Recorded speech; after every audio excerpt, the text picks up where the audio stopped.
தற்போதைய அண்மை செய்தி. விருத்தாச்சலத்தில் இரும்புச்சத்து மாத்திரை உட்கொண்ட மாணவிகள் மயக்கமடைந்துள்ளனர். கூடுதல் விவரங்களை செய்தியாளர் விவேக்குமார் வழங்க கேட்கலாம். வணக்கம் விவேக்குமார், தற்போது மாணவிகள் நிலைமை எவ்வாறு இருக்கிறது? கூடுதல் விவரங்கள் என்ன? வணக்கம். தமிழக அரசு பள்ளிகள் பயிலக்கூடிய மாணவிகளுக்காகவும், அங்கன்வாடி பள்ளியில் பயணக்கூடிய மாணவிகளுக்காகவும், வளரிளம் பருவ மாணவிகளுக்கும் வாரந்தோறும் வியாழக்கிழமை அன்று இரும்புச்சத்து மாத்திரைகள் வழங்கப்பட்டு வருகிறது.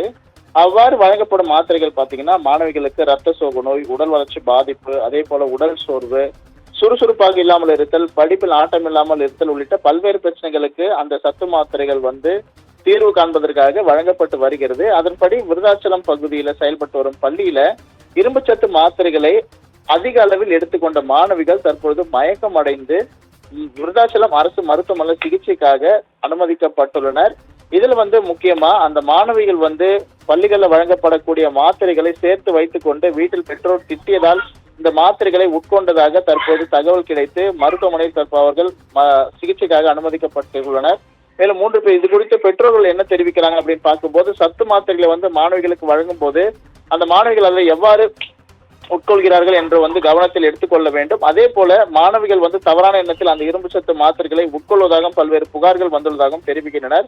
மேலும் இந்த விவகாரத்துல தமிழக அரசு ஆசிரியர்கள், அரசு பள்ளி மாணவிகளுக்கு வழங்கப்படும் மாத்திரைகளை தவறான எண்ணத்தில் மாத்திரைகளை பயன்படுத்தக்கூடாது உள்ளிட்ட விழிப்புணர்வை ஏற்படுத்த வேண்டும் என்ற கோரிக்கையும் தற்போது பெற்றோர் வைத்துள்ளனர்.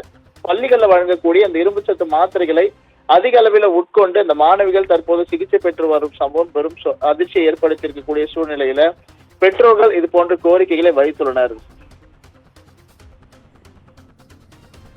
கூடுதல் விவரங்களுக்கு நன்றி விவேக்குமார்.